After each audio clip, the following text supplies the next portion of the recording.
I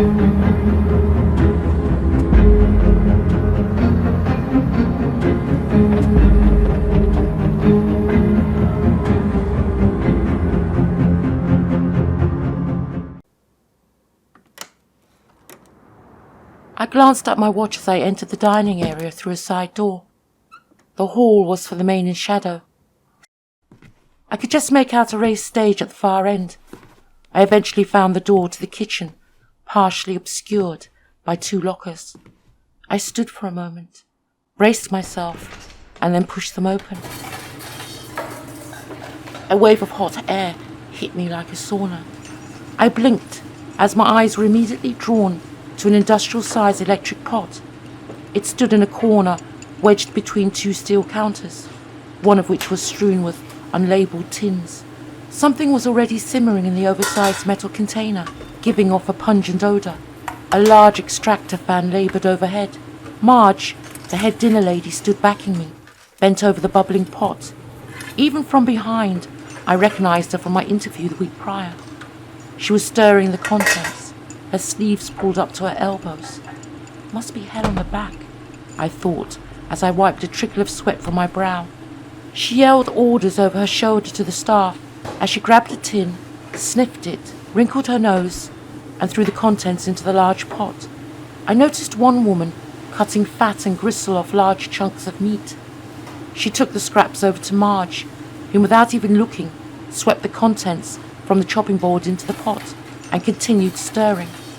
There was something about Marge's cavalier attitude that was decidedly off-putting. I hadn't liked her during my interview, and I liked her even less now. The interview the previous week had gone well. Marge had ushered me into her small cramped office. Right off the bat, she had informed me with some pride that her title was now head chef and I should refer to her as such. The term dinner lady was outdated and demeaning. I was to refer to myself and my colleagues as lunchtime supervisors. She rattled on about how most of the food was cooked on site, ingredients sourced and provided by the best farms all over the UK, and of the highest quality. My shift was from 12 noon. My main duties would be cooking, serving the kids their lunch and helping to clear up. All things being equal, I should be out by 2:30 weekdays, apart from Wednesdays, when she might require me to stay back and help with the stock check. Marge was a hulking brute of a woman. Her huge short arms lay on top of her mammoth chest as if it were a shelf. At one point, she tried to clasp her fingers together. She let out a loud gasp, inhaled deeply, coughed, and decided not to asphyxiate herself. I continued to study her as she bent forward, flicking through my application form. A soft wheeze escaped her with each breath. I watched, fascinated, as her clownish, thick, penciled eyebrows disappeared into her bleached blonde hairline that was tied back in a tight bun. Deep ridges furrowed her brow as contradictory laugh lines feathered the sides of her tiny, heavily made-up eyes. Her cheeks and nose were veiny and red, probably due to too much alcohol. Her voice rough and raspy with a hard edge. A slash of red lipstick across her thin, mean mouth completed the picture. She looked like something that had just stepped out of an 18th century kitchen or a nightmarish fairy tale. They say by the time you're 50, you're gifted with the face you deserve. I would bet my last penny Marge was a very unpleasant person. She must have sensed my scrutiny because she suddenly stopped talking and looked up at me. We sat there studying each other for a minute. "Well," she finally broke the silence, "do you have any questions?" No, I think you explained everything," I replied nervously. She grunted and stared down at my resume. I let out a sigh of relief as she handed me a set of keys. "Key to the side gate, don't use the main gate, that's for parents, kids and teaching staff. Keys to the dining hall and kitchen." She jabbed at each key in turn. "See you on Monday." She shuffled her papers. I stood and thanked her as she turned away. "Don't be late." A sweaty Marge bustled up to me. "You won't be cooking, just serving today," she informed me. She wiped her hands on her apron. I dodged out of the way as a woman came sailing by with a massive tray. My back prickled with the heat that belched from various stoves. I counted 6 women dressed in aprons and hairnets. They baked, boiled and fried, generally cooking up a storm. None of them spoke. None of them smiled. Their faces were slack, devoid of emotion, their actions precise and practiced. The speed at which they worked was impressive. A well-oiled machine, and I hoped I wasn't to be that one wonky cog. The large metal centre table was laden down with fresh produce, which the women soon dispersed among the many pots, pans and ovens. The counters were fast filling up with dishes of all description. A woman, twice the size of Marge with bright red hair, nudged me aside as she popped a stool in front of Marge and gave her a hand up. Marge clapped her hands together, ordering the staff to gather around for an impromptu team meeting. She didn't bother introducing me to the rest of the team, which was rather rude in my opinion. The small group of women looked up at her as she barked instructions about what to serve and what not to serve, how much and how little. Her sidekick and second in command, Clara, looked us over as if she was a sergeant major. She was even meaner looking than Marge. Her shockingly bright red hair swept back in a bun, similar to number 1, only tighter. She stood behind Marge, arms crossed. I looked around at my colleagues. I couldn't believe it. I couldn't believe I was part of this fat, miserable army and prayed I wasn't there long enough to acquire an iota of their ample proportions. Even the younger ones were overweight and miserable looking. After the lengthy meeting, a hairnet, a pair of rubber gloves and an apron that was 3 sizes too big were shoved at me. A frenzy of activity ensued as the staff rushed to place mountains of food onto the centre table. Seats were pulled out and the women sat down. I was ushered to a seat by a young woman. I hadn't noticed her before, probably because she was so tiny and hidden behind the bulk of our colleagues. She sat down next to me. "Just eat everything they give you," she whispered. "They don't like it when you don't eat." Why? The girl shrugged nervously and took the plate offered her by Clara. I stared down at the food I'd been served. The plate wasn't very large, but the amount of food piled onto it was ridiculous. I looked around me as the other women tucked in. No one spoke except Clara and Marge, who stuffed their faces while laughing and gossiping, not really caring who heard. The other woman ate in sullen silence. "You'll have to do better than that," Marge rasped in my ear. She looked down at my barely touched food with a disapproving eye. "We don't waste food here, you'll find, madam." I nodded, embarrassed. She swept the plate away, giving me a dirty look as she threw the contents in the bin, muttering something about uppity students. The shutters to the children's dining room was eventually opened and I watched as dozens of kids filed into the dining room, took a plate from a side table and timidly approached the counter. Marge had transferred some of the contents from the industrial pot into 2 smaller ones. Clara wheeled one of the pots towards the serving counter. She yelled at me to serve the stew while Marge elbowed the young woman who had spoken to me during lunch. "Oi, Ange, don't just stand there, serve the veg." I glanced over my shoulder as the other women pushed trolleys laden with roast chicken, potatoes, carrots, gravy and hams into the dining area where the teaching staff were sitting. The head mistress joined them and sat in the middle, beaming down on proceedings like a magnanimous demigod. I raised an eyebrow and stared down into the murky contents of the pot designated for the children. I took the little boy's plate and stirred the stew. It smelt awful. I scrunched my nose and looked apologetically at the tiny boy as I scooped up some slop. I gulped as a piece of something plopped into the middle of his plate. It looked like meat. The little boy blinked a couple of times and thanked me. Ange stood next to me, serving pale-looking string beans. Clara finished the meal off with some lumpy mash, which she smashed down on the little boy's plate. An involuntary "Hey!" escaped my lips. Ange nudged and coughed. I swallowed the rest of my sentence. I was fuming. The heifer had almost knocked the plate out of the poor kid's hands. An overwhelming feeling of dislike for Clara and Marge came over me. I squeezed the serving spoon tight and held my tongue.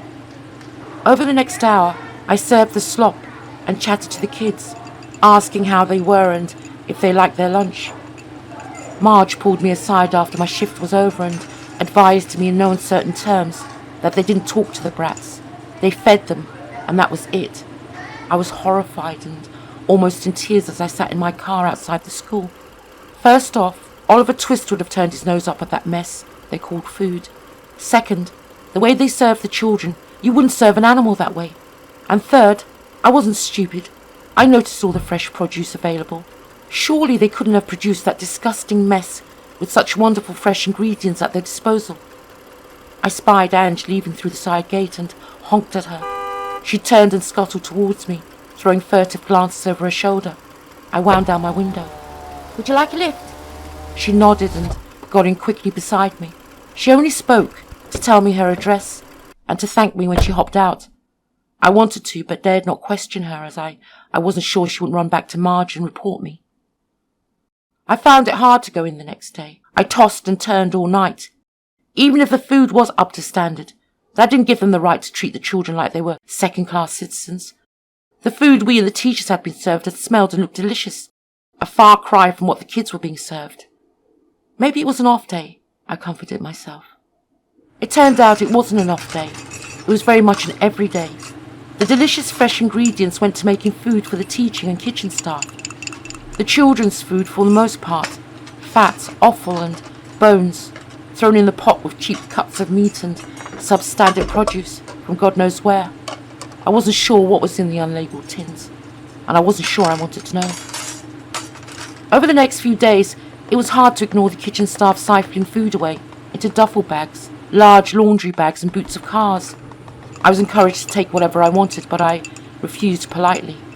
Ange opened up a bit more to me as I dropped her off after our shifts.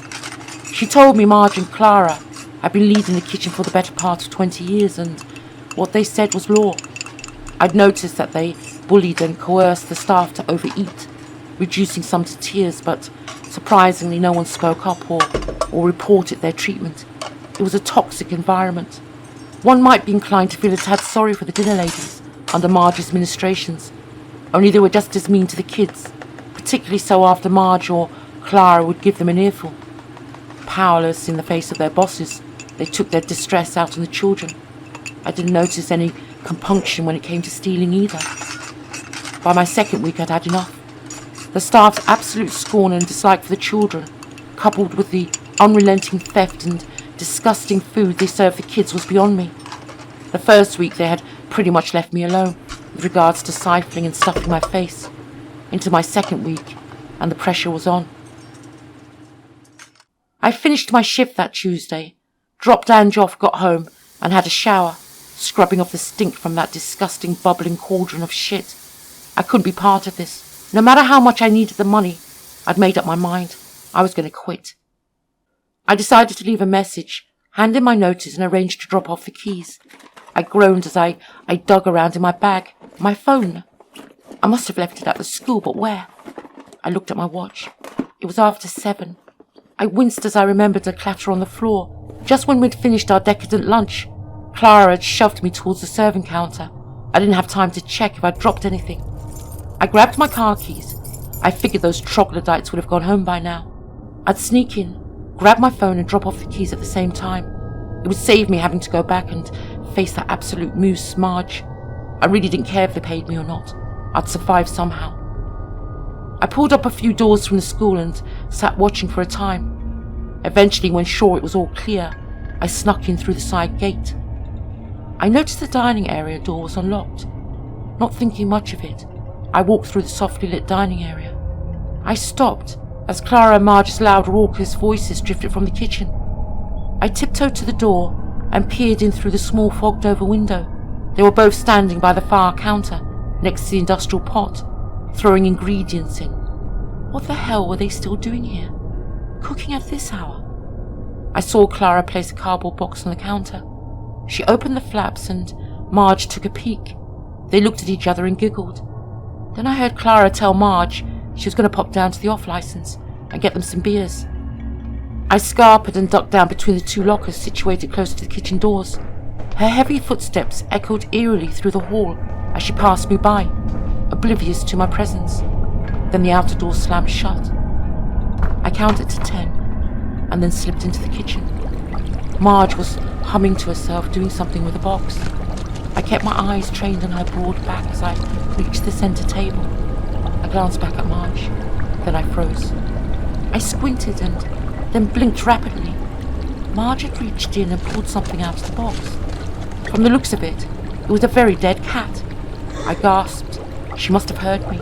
Marge spun round, still holding the dead animal.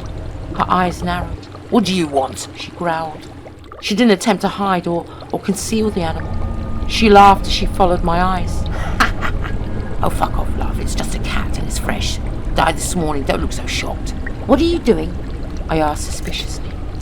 I was shaking. "What do you think I'm doing?" "You're not serving cat to the children. You'll make the children sick." She seemed shocked at the suggestion.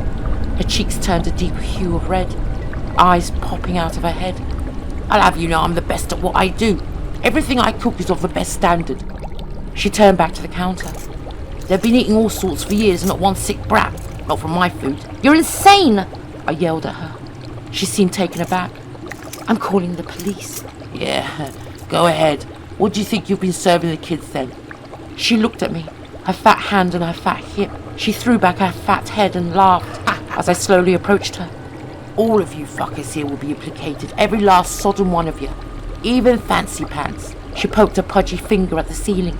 "Yeah, that's right, who's been sitting in her fancy office siphoning thousands of pounds from the food budget for years. So go ahead. You've been serving the kids." She nodded in the direction of the simmering pot. "Stealing and eating the kickbacks. So fuck off." She lifted the cleaver. I grabbed her hand. She shoved me away with a flick of her gargantuan hip. I went flying, landing heavily on my shoulder. I rubbed it furiously, staring in horror, as she slapped the dead cat down onto the counter and brought the cleaver down. I winced at the resounding crunch of bone and sinew. The head flew off the table and I yelped as it landed next to me. She laughed at my reaction. "For fuck's sakes. Loads of people eat cats, dogs and rats all over the bleeding world. Get over yourself, love." She began to skin the animal. I heaved as she gutted it and threw it whole into the boiling liquid. She moved between the counter and pot, throwing in manky-looking vegetables and potatoes. I thought of the children as I staggered to my feet and launched myself at her. She spun to confront me, faster than I would ever have given her credit for. I heard a snap as one of her heels gave way. She made swimming motions as she staggered back, her eyes bugging in fright as she went backwards into the massive industrial pot, the biggest one in Britain, I remembered her bragging. And with a massive splash, Madge's head and upper body disappeared into the bubbling, scalding hot liquid. Her legs kicked, thrashed, then bicycled in the air. Jesus Christ! I screamed, as an explosion of liquid flew from the pot. As Madge's arms suddenly appeared, her hands reaching up to the heavens as if begging for intervention. But like a drowning Minion, she came away with nothing. Meat and other things slipped off her arms back into the pot. I wasn't sure if those were bits of meat she'd already thrown in or skin coming away from her blistering flesh. She continued to grasp at thin air.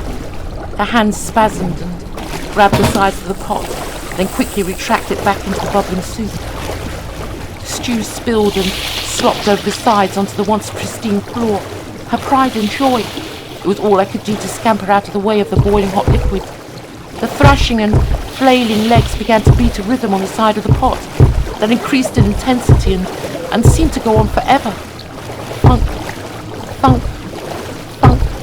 I sank to my knees in absolute abject horror. Large bubbles gurgled, rose and popped, spraying droplets onto the walls and floors as the thrashing slowed and stopped. Then, like a gentle tide after the storm, the overflow subsided, the only sound remaining, a drip, drip of stew onto the floor. I buried my face in my hands. It had all happened so quickly. I could still see her flailing arms as she toppled backwards into the pot. It continued to replay in my mind. Then I heard the faint tiny pops of air bubbles rise from the cauldron. I raised my head and slowly got to my feet. Holding onto the table for support, I craned my neck, peering into the murky depths beyond Marge's legs, trying to block them out. A tidal wave of stew erupted, taking me by surprise. The contents like lava rising, bubbling over the sides, as the epicenter continued to rise like a geyser. I was so terrified, it took me a minute to realize it was Marge, still clinging to life, sitting bolt upright, staring at me. I screamed and leapt back as her head flopped from side to side. A horrible grunting and gurgling sound came from her as stew and bits flew in every direction. Searching for a way out of her scalding hell, I hunkered down, hiding behind the table, unable to stand. My legs had turned to jelly. Big clumps of hair came away from her blistering scalp and slid down her face, plopping back into the pot. I began to cry as she continued to gurgle and choke. I sobbed in terror as the blistering Marge slipped back into the pot.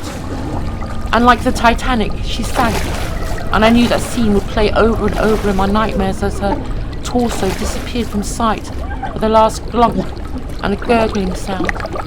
Her legs were still protruding from the pot, her knees bent over the sides. I had only come back from my phone and to drop off the keys, and somehow I'd ended up killing the dinner lady. Who the fuck kills the dinner lady? I was beside myself. I sat cross-legged, shaking, rocking backwards and forwards as Marge simmered away. Her legs twitched a couple of times, making me yelp in fright. I struggled to stand, but my legs gave way a couple of times. My teeth chattered, my skin felt cold and clammy. I steadied myself against a counter. Marge's skirt and apron ballooned out, covering much of the contents of the pot. I stared at her fat legs and then I noticed the black spandex. The normality of her underwear against the ludicrous sights of her legs sticking out of the massive bubbling pot made me burst into hysterical laughter. It was like a bad comedy skit. Then I noticed the smell, and it didn't smell half bad. In fact, much better than the slop they'd been feeding the kids. I almost wet myself laughing. Eventually the laughter turned to sobs of terror and fright and the total mind-boggling horror of her demise. I closed my eyes and all I could see was her face, blistered, blind, swollen beyond recognition. I staggered to the sink and began to retch as I turned on the tap. I splashed cold water on my face. My head began to clear. I scooped water into my mouth. I was parched. I needed to call the police. I struggled to take my retrieved phone from my pocket and then stopped. I heard the doors to the dining area open and shut. I heard Clara's cheery voice call out to Marge that she had the beers and had got a deal on a 12-pack. I snuck out under cover of Clara's horrified screams. I left the scene of the crime.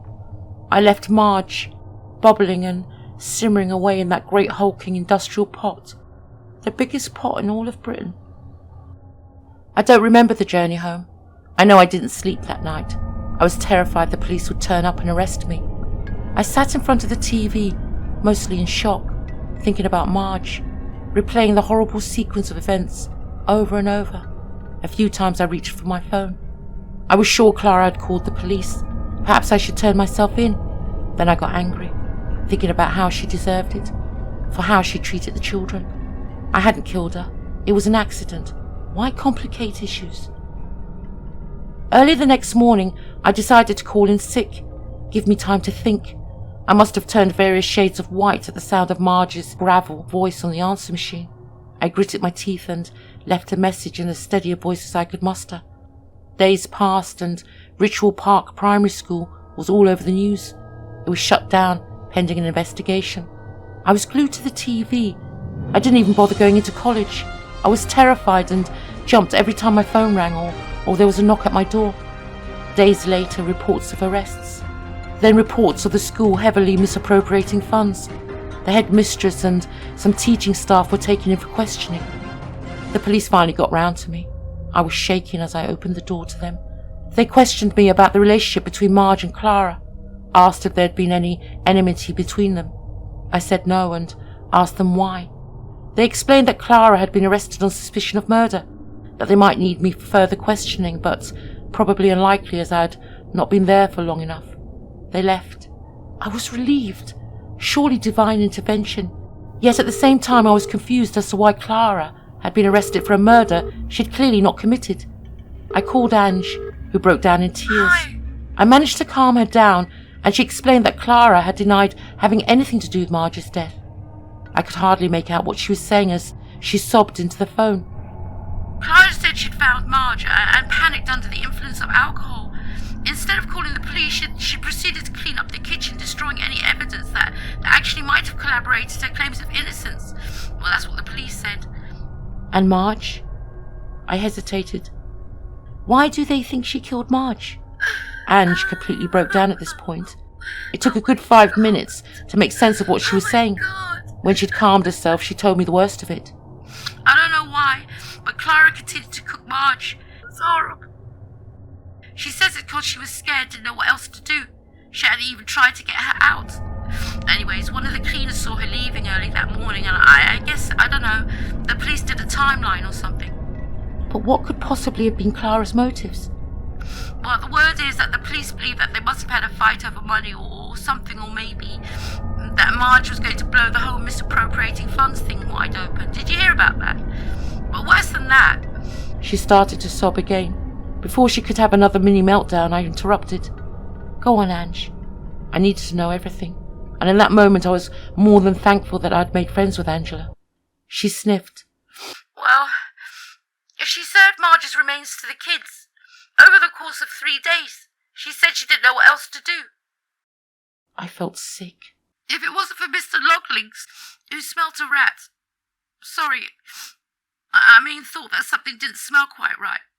Oh my God, sorry. She burst into tears again. It's okay, Ange. I know what you're trying to say. Well, if it wasn't for him, she would probably still be serving Marge. But worse than even that... I gulped. There's more? She sniffed again. Yeah, there's more. In those 3 days, the kids couldn't get enough of her. The stew. They kept coming back for seconds and even thirds. Oh my